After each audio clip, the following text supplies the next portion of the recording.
3 ದಿನ ಆಯಿತು ಪಾರ್ಲಿಮೆಂಟ್ ಶುರುವಾಗಿ. ಅನೇಕ ಬಾರಿ 2006ರಿಂದ ಹಿಡಿದು 2014ರವರೆಗೆ ಬೇಕಾದಷ್ಟು ಪೇಪರ್ ಲೀಕ್ ಆಗ್ಯಾವ. ನಿನ್ನೆ ಪ್ರಿಯಾಂಕಾ ಗಾಂಧಿದು ಒಂದು ಪ್ರೆಸ್ ಮೀಟ್ ನಾವು ನೋಡಿದ್ವಿ. ಯಾರವರು ರಾಜಸ್ಥಾನ್ ಗೆಹ್ಲೋಟ್ ಅವ್ರದ್ದು ಬಗ್ಗೆ ಮಾತಾಡಿದ್ದು ತಮ್ಮ ಕಾಲದಲ್ಲಿ ಬೇಕಾದಷ್ಟು ಆಗ್ಯಾವ.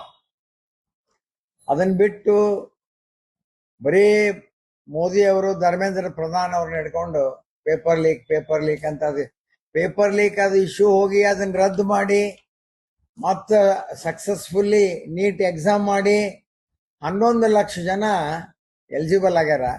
ವಿದ್ಯಾರ್ಥಿಗಳು ಬಹಳಷ್ಟು ಖುಷಿ ಅದಾರ.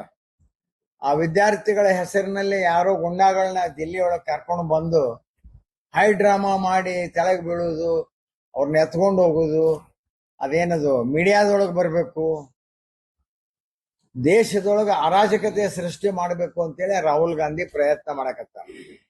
ಎಲ್ಲ ಚುನಾವಣೆಗಳಲ್ಲಿ, ಇಡೀ ದೇಶದ ಚುನಾವಣೆಗಳಲ್ಲಿ, ಅನೇಕ ರಾಜ್ಯದ ಚುನಾವಣೆಗಳಲ್ಲಿ ಕಾಂಗ್ರೆಸ್ ಪಕ್ಷಕ್ಕೆ ಹಿನ್ನಡೆ ಆಗತ್ತೆ ಅನ್ನೋದನ್ನ ಮನಸ್ಸಿನಲ್ಲಿ ಇಟ್ಕೊಂಡು ಇದೇನೋ ಒಂದು ಹೈ ಡ್ರಾಮಾ ಮಾಡ್ಕೊಂತ ಹೊಂಟಾರ. ಇಂಥ ಹೈ ಡ್ರಾಮಾ ಬಾಳ ಮಾಡ್ಯಾರ ರಾಹುಲ್ ಗಾಂಧಿ.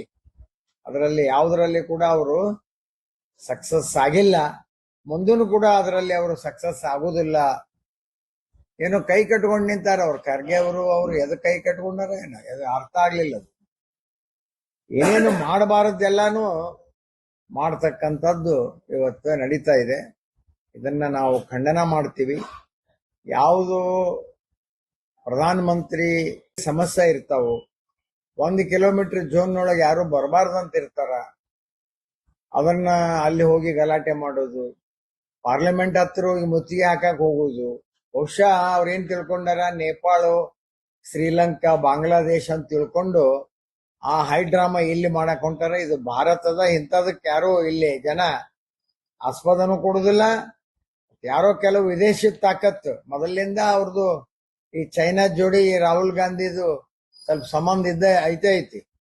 ಹುಡುಗಿಲೆ ಹೋಗೋದು, ಭೇಟಿ ಆಗೋದು, ಅದೇನೇನೋ ಮಾಡ್ತಿರ್ತಾರೋ ಅಂತ ವಿದೇಶಿ ತಾಕತ್ಗಳನ್ನ ಗಮನದಲ್ಲಿಟ್ಕೊಂಡು ಏನೋ ಒಂದು ಈ ತರದ ಹೈ ಡ್ರಾಮಾ ಮಾಡಿ ಅವ್ರು ಕರ್ಕೊಂಡೋಗಿ ಪೊಲೀಸ್ ಗಾಡಿಯಾಗ ಕರ್ಕೊಂಡು ಹೋಗ್ಬಿಟ್ರೆ ಇಲ್ಲಿ ಕಾಂಗ್ರೆಸ್ನವ್ರಿಗೆ ಏನ್ ತೊಂದರೆ ಆತ, ಅವ್ರನ್ನ ಅರೆಸ್ಟ್ ಮಾಡಿದ್ರಂತ ಇಲ್ಲಿ